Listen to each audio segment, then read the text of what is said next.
Tadi kita udah bahas tembaga. Sekarang kita masuk ke bauksit. Tembaga, bukan tembaka. Maaf. Kebanyakan nonton anime ya. Oke, kita bahas ke bauksit. Bauksit merupakan biji aluminium.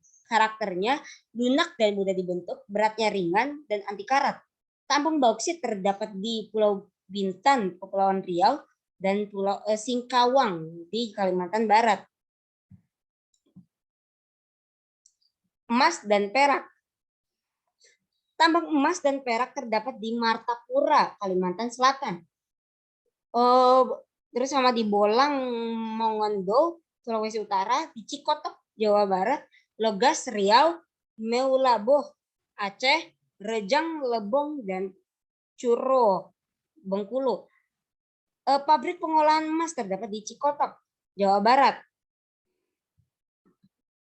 Timah, logam campuran dari berbagai jenis logam seperti besi dan seng.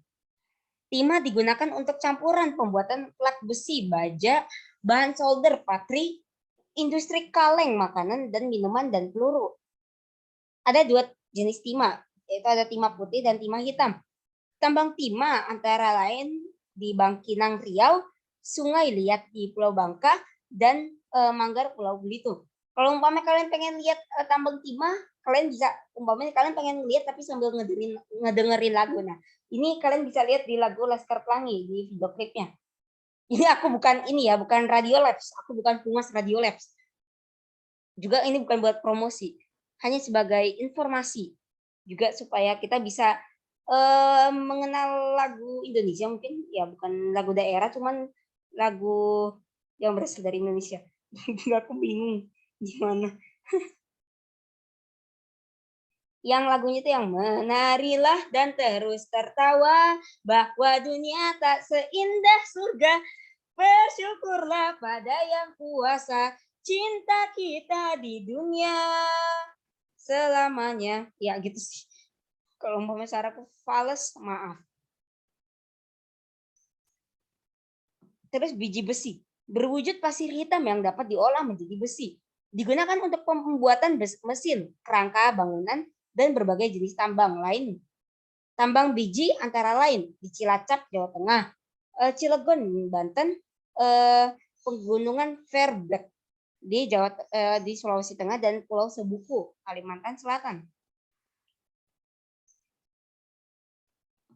Barang tambang lainnya yaitu ada di gas alam, mangan, aspal. Ya, mangan itu ya nama tambang lain, bukan mangan itu juga bisa diartikan sebagai makan. Iya.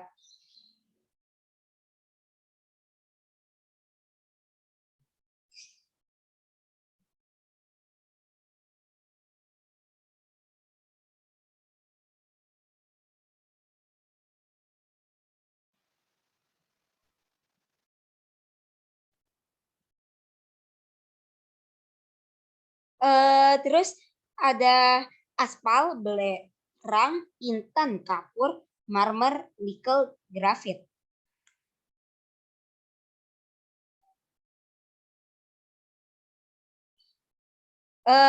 Terus ya sih itu udah maaf. Terus barang tambang sumber energi. Nah, barang tambang yang menghasilkan energi atau tenaga, contoh minyak bumi, gas alam, batu bara, uranium, panas bumi. Minyak bumi hasil tambang berupa minyak mentah yang harus diproses penyaringan untuk memperoleh bahan bakar. Antara lain minyak tanah, bensin dan premium untuk kendaraan bermotor, bensol dan aftur untuk pesawat terbang, solar untuk mesin diesel, aspal bahan baku pengerasan jalan. Terdapat di Dumai Riau, Tarakan Kalimantan Timur, dan Sorong Papua. Gas alam di sini nggak ada. Jadi aku coba buka PPT-ku. Zekai wo zangko kura sore demo kimi mo mamoru yo. Ya, tunggu sabar ya. Aku cari dulu. Nah, ini gas alam. Gas alam sumber tenaga yang berasal dari daerah penghasil minyak bumi, yaitu LNG. LNG yaitu liquefied natural gas, dan uap gas yang berasal dari minyak bumi atau LPG, liquefied petroleum gas. Nah, gas alam banyak dimanfaatkan untuk kepentingan industri, kesehatan, rumah tangga, dan sebagainya. Contohnya gas LPG. Iya, itu. Gas LPG. Terus ada batu bara. Tunggu, aku cek dulu ke materi sebelumnya. Iya, batu bara belum ada ya. Oke, kita bahas ya. Batu bara adalah bahan bakar berwujud zat berupa arang amorf. Terbentuk dari tumbuhan-tumbuhan prasejarah. Dapat digunakan untuk bahan bakar dalam industri peleburan biji besi, peleburan nikel, dan sebagainya. Oke, aku kembali ke materi Pak Kasti. Nah, barang tambang mineral industri.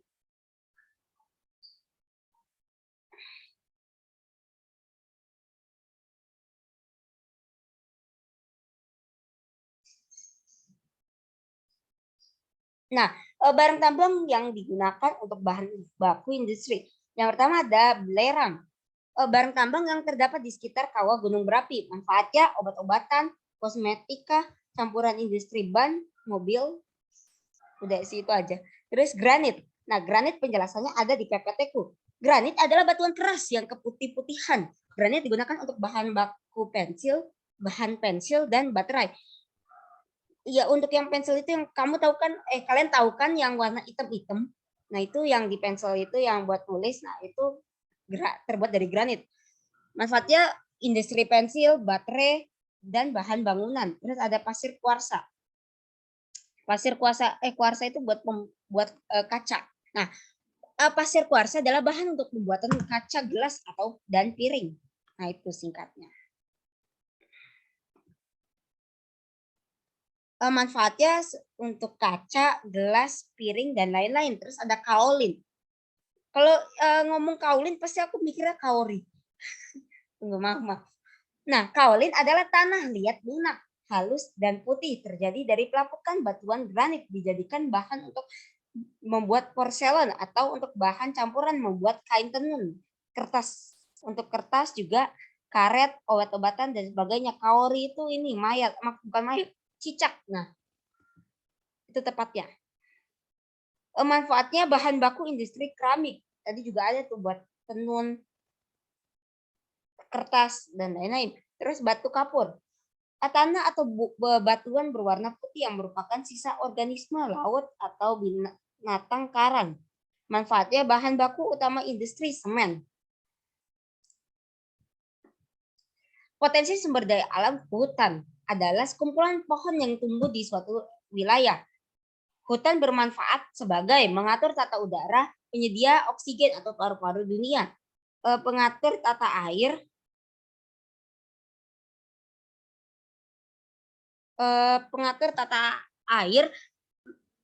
yaitu penahan dan daerah resapan air tanah, menghasilkan berbagai hasil hutan. Contoh, kayu sebagai bahan bangunan, getah, rotan, dan lain-lain. Terus juga bisa untuk objek wisata, yaitu pariwisata, dan mencegah terjadi banjir, erosi, dan tanah longsor.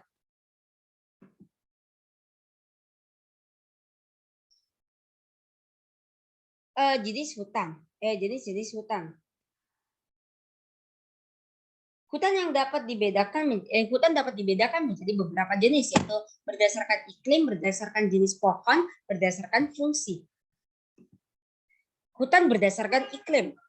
Hutan hujan tropis. Terdapat di wilayah yang beriklim tropis, memperoleh sinar matahari, memiliki curah hujan yang tinggi, lebih dari 2000 mm per tahun.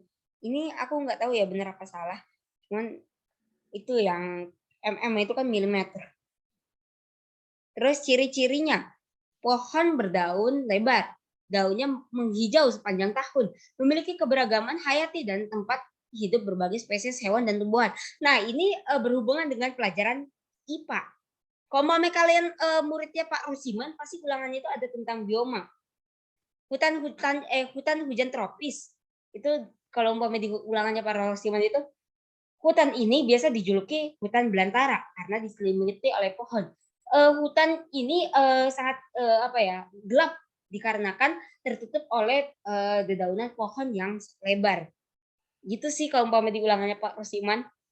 tentang apa ya, kayak menentukan gitu, menentukan bioma, tapi deskripsi hutan hujan tropis dan jawabannya hutan hujan tropis. Maaf volumenya aku agak basa-basi. Terus persebaran di Pulau Sumatera, Jawa Barat, Kalimantan, Sulawesi, Maluku, dan Papua. Hutan musim. Hutan yang tumbuh di daerah dengan curah hujan yang sedang 2000 sampai 1000 mm per tahun. Aku nggak tahu ini benar apa enggak. Ciri-ciri saat musim kemarau daunnya meranggas, mengalami gugur daun. Saat musim hujan tumbuh atau menghilau kembali. Contoh hutan jati. Persebaran Jawa Tengah dan Timur, sebagian Nusa Tenggara. Hutan bakau atau mangrove, yaitu hutan tumbuh di daerah rawa tropis yang berada di sepanjang pantai. Ciri-ciri memiliki akar napas, itu hutan bakau. Fungsinya mencegah terjadi abrasi, tempat berkembang biaknya bagi berbagai jenis ikan dan udang, tempat hidup berbagai jenis satwa. Terus ada berdasarkan jenis pohon, ada hutan homogen. Adalah hutan yang hanya ditumbuhi satu jenis tumbuhan saja. Misal hutan pinus dan hutan jati. Terus ada hutan heterogen adalah hutan yang ditumbuhi beraneka ragam jenis tumbuhan, misal hutan tropis. Terus berdasarkan fungsinya, yaitu ada hutan lindung, adalah hutan yang berfungsi untuk melindungi lingkungan. Contoh, cadangan air tanah, mencegah terjadinya banjir, erosi, dan tanah longsor, mengatur tata udara. Terus ada hutan suaka alam, adalah hutan yang berfungsi sebagai pelindung jenis flora dan fauna. Contoh, di Ujung Kulon, Pulau Komodo, Waikambas, Gunung Lauser, Tanjung Puting, dan lain-lain. Terus ada hutan suaka alam, hutan yang berfungsi untuk melindungi sebagai pelindung jadi flora dan fauna. Kalau ini hutan lindung itu berfungsi untuk melindungi lingkungan, sedangkan umpama suaka alam ini melindungi flora dan faunanya. Contoh, Ujung Kulon, Pulau Komodo, maaf. Iya benar kan? Tuh. Iya sama ya. Ujung Kulon, Pulau Komodo, Waikambas, Gunung Leuser, Tanjung Puting, dan lain-lain. Terus ada hutan produksi. Adalah hutan yang berfungsi untuk diambil hasilnya. Contoh, kayu, rotan dan getah, damar, karet, pinus, kemenyan, dan lain-lain. Bentuk-bentuk kerusakan dan upaya pelestarian. Bentuk kerusakan hutan nomor 1, terjadi penggundulan hutan, penyebab terjadinya penebangan liar, pertanian, beladang, perambah hutan, terus sama kebakaran hutan. Akibatnya dari kerusakan hutan yaitu terjadi banjir, erosi, dan tanah longsor, menurunnya kadar oksigen dalam udara. Terus ada pengalihan fungsi hutan, itu bentuk kerusakannya. Terus kebutuhan akan lahan pertanian, itu penyebab terjadinya kerusakan atau apa ya? Iya, penyebabnya. Terus kebutuhan akan lahan perkebunan, itu mengalih fungsikan hutan. Terus akibat dari kerusakan hutan terjadi banjir atau erosi dan tanah longsor. Menurunnya kadar oksigen dalam udara. Terus bentuk kerusakan hutan, kebakaran hutan. Penyebabnya terjadinya kerusakannya itu karena adanya kesalahan manusia atau alam.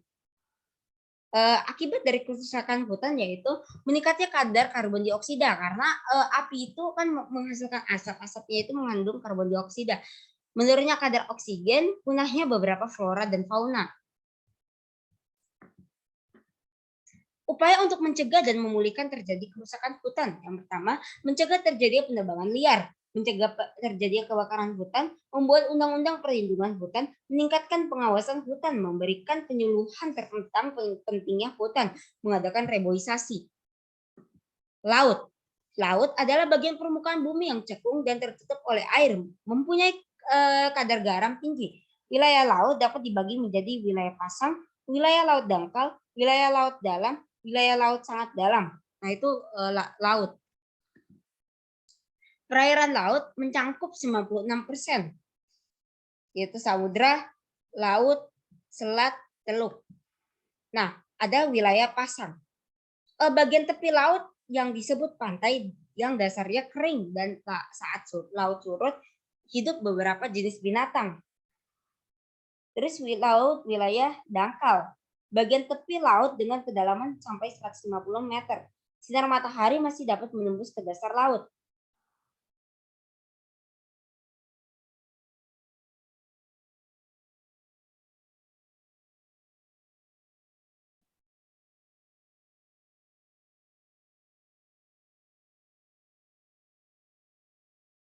Terus wilayah laut dangkal, ya itu sih. Bagian ini paling banyak hidup binatang dan tumbuhan laut. Terus wilayah laut dalam, bagian laut yang memiliki 150 meter.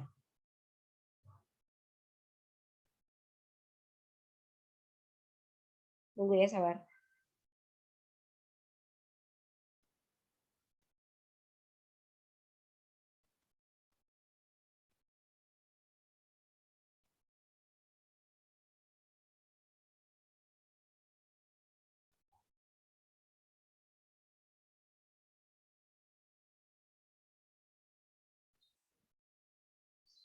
Terus wilayah laut dalam, bagian laut yang memiliki kedalaman 150 meter sampai 1.800 meter. Sinar matahari tidak dapat menembus sampai ke dasar laut. Jumlah tumbuhan dan binatang sangat terbatas.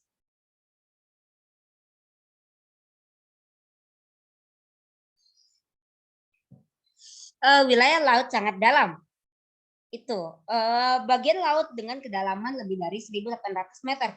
Suhunya sangat rendah sampai titik beku. Tidak ada tumbuhan dan hewan yang hidup. Oke, kita bahas materi satunya lagi. Saranku, kalian bisa baca-baca lagi di materi yang punyaku. Soalnya itu lengkap. Maksudnya itu aku ambil dari buku semuanya.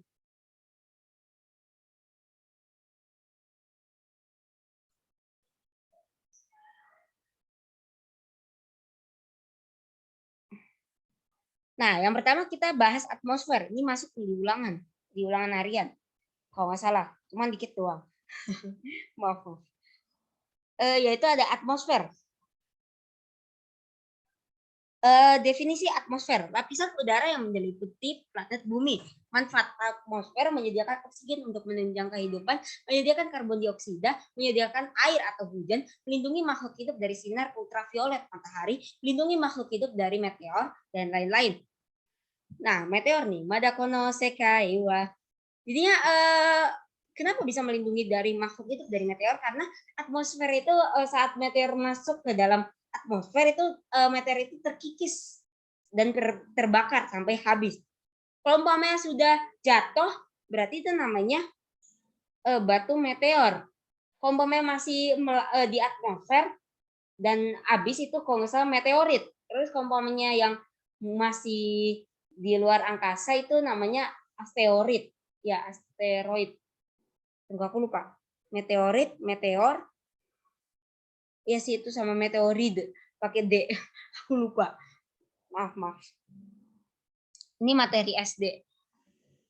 Cuma nanti ada lagi kalau nggak salah di SMP. Lapisan-lapisan atmosfer. Ada lapisan troposfer.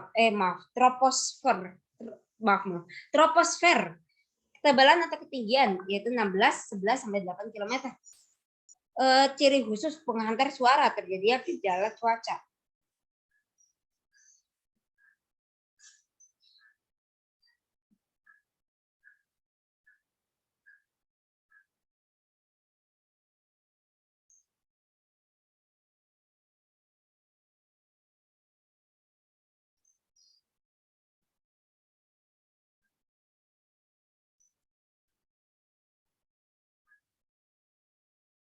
Terus ada stratosfer.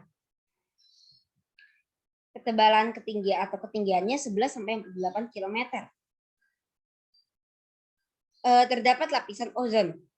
Terus ada mesosfer 40 sampai 48 sampai 80 km. Yaitu ciri khususnya kepadatan gas berkurang, temperatur udara semakin rendah, terjadi pemantulan gelombang radio. Terus ada termosfer 80 sampai 482 km. Temperatur udara sangat tinggi, terjadi organisasi atau penambahan atau pengurangan elektron, menimbulkan cahaya warna-warni atau aurora. Nah, ini nih bisa kalian lihat. Nah, ini nih atmosfer kayaknya ini ya. Iya, ini lapisan atmosfernya.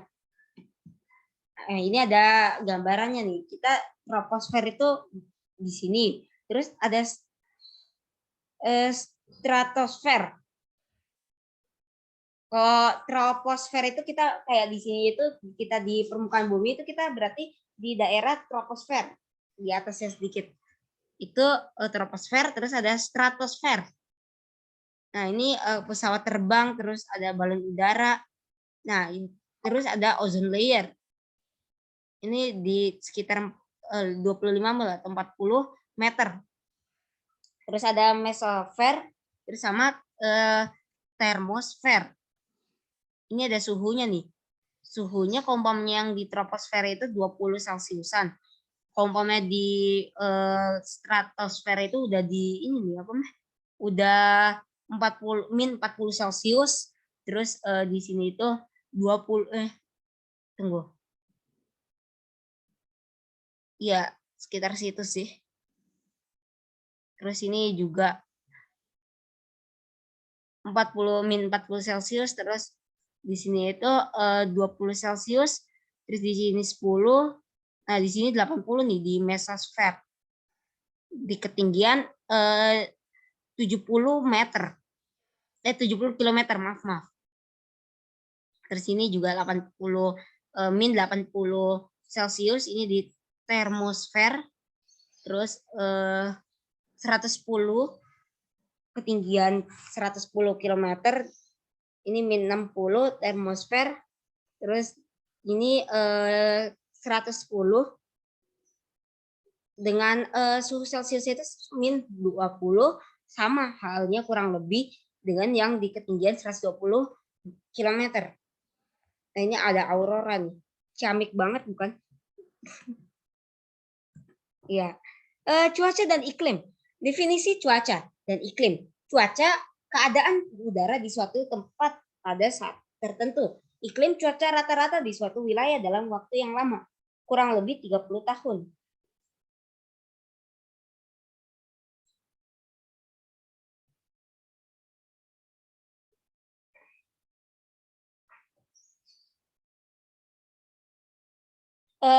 Terus unsur-unsur cuaca dan iklim. Ada temperatur udara, kelembapan, curah hujan matahari, tekanan udara, angin, dan penyinaran.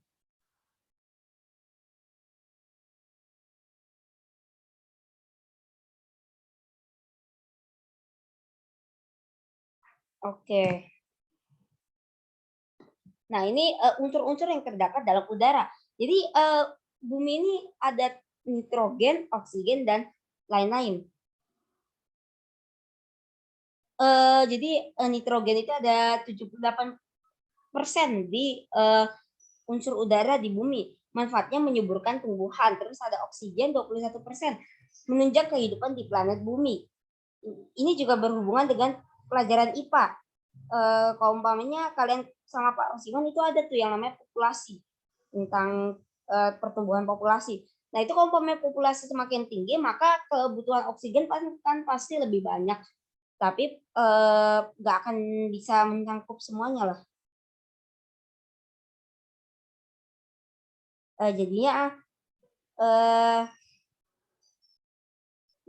oksigen itu bisa habis karena dihirup sekaligus, mungkin bisa begitu. Nah, terus ada argon, karbon dioksida, neon, xenon, krypton, ozon, helium, metana, dan lain-lain. Itu 1%. Terus bentuk dan penyebab kerusakan atmosfer atau udara. Yang pertama ada polusi udara. Penyebabnya kendaraan bermotor, asap pabrik atau pembakaran, penguapan, penggunaan obat pemberatas hama. Nah, ini juga bisa, ini juga masuknya itu ke pelajaran IPA. Maaf kalau aku suka menghubungkan pelajaran satu dengan yang lain. Tapi memang berhubungan. Terus berkurangnya karbon dioksida, berkurangnya populasi tumbuhan, menipisnya lapisan ozon, penggunaan freon, penyebabnya penggunaan freon. Terus terjadinya global warming. Penyebabnya terjadinya polusi udara yang parah, berkurangnya populasi tumbuhan. Upaya-upaya untuk mencegah dan memulihkan kerusakan udara, mengurangi pemakaian kendaraan bermotor, bukan cuma pakai motor, cuma mobil juga, karena mobil itu menggunakan motor. Motor itu penggerak. Terus melakukan reboisasi dan penghijauan, memasang saringan asap pada cerobong asap pabrik, mengganti penggunaan freon dengan gas lainnya yang ramah lingkungan. Freon itu terdapat di AC. Memulihkan keseimbangan ekosistem. Nah, temperatur udara terbentuknya penyerapan panas matahari oleh permukaan bumi. Faktor yang mempengaruhi lamanya penyinaran, sudah datangnya sinar, sifat permukaan bumi, dan keadaan awan. Tunggu, aduh, dekerku malah dimainin sama adikku. Tunggu sabar. Oke. Cara penyebaran panas atau temperatur pada atmosfer yang pertama ada secara konduksi, bersinggung langsung dengan permukaan bumi. Terus ada konveksi melalui gerakan atau aliran udara secara vertikal. Terus ada adveksi melalui gerakan atau aliran udara secara horizontal, dan turbulensi melalui gerakan atau aliran udara secara berputar. Kelembapan atau kelengasan udara. Definisi: kandungan atau jumlah uap air dalam udara, sifat berubah-ubah sesuai dengan temperaturnya. Terus jenis-jenis kelembapan. Kelembapan mutlak atau absolut. Nah, ini juga ada di pelajaran TIK. TIK itu ada tuh yang tanda dolar yang tadi di soal ulangan itu ada tuh, itu namanya absolut. Kayak yang cara untuk mencari peringkatnya mark. Nah, itu menggunakan absolut atau tanda dolar. Cuman ini beda ya, beda arti. Jumlah uap air yang terdapat dalam 1 meter kubik udara itu kelembapan mutlak atau absolut. Terus ada kelembapan nisbi atau relatif. Perbandingan jumlah uap air dalam udara dengan jumlah uap air maksimal yang dapat ditampung oleh udara tersebut pada temperatur yang sama. Bila kelembapan mencapai 100% berarti jenuh atau hujan, tambah hujan. Bila kelembapan mencapai 50-60 berarti nyaman. Nah, terus curah hujan. Hujan. Peristiwa turunnya air ke permukaan bumi baik dalam bentuk padat maupun cair. Penyebab adanya uap air yang mengalami kondensasi, perubahan wujud air dari uap menjadi cair. Akibatnya ada pendinginan udara. Curah hujan. Banyaknya air yang jatuh ke permukaan bumi dalam satuan waktu tertentu. Jenis-jenis hujan. Ada hujan orografis atau relief. Hujan yang turun di daerah gunungan. Terus ada hujan zenital atau hujan konveksi, hujan yang terjadi akibat adanya udara yang naik ke atas secara vertikal. Terus ada hujan frontal atau konvergen, hujan yang terjadi akibat adanya pertemuan dua aliran udara di daerah tekanan rendah, udara rendah atau daerah katulistiwa. Nah, ini ada di PPT-ku. Tunggu, aduh aku enggak. Oh, ini PPT-ku, maaf. Ctrl F. Oh, di sini nggak bisa. Cuma di ini. Hujan frontal. Nah, ini ada nih gambar-gambarnya nih. Jadi kalian bisa lihat ya. Ada hujan orografis, ada hujan zenital, dan hujan frontal. Nah, ini peta curah hujan. Kita bisa lihat nih. Kalau umpamanya di garis khatulistiwa itu sekitar ini nih. Over 80 apa ya? Astagfirullah, kok aku lupa bahasa Inggris ya. 80 apa ya bahasa Inggrisnya? 80. Ya kan kalau nggak salah. 80. Astagfirullah, aku kok lupa bahasa Inggris ya. Aduh. Nanti mau naik kara.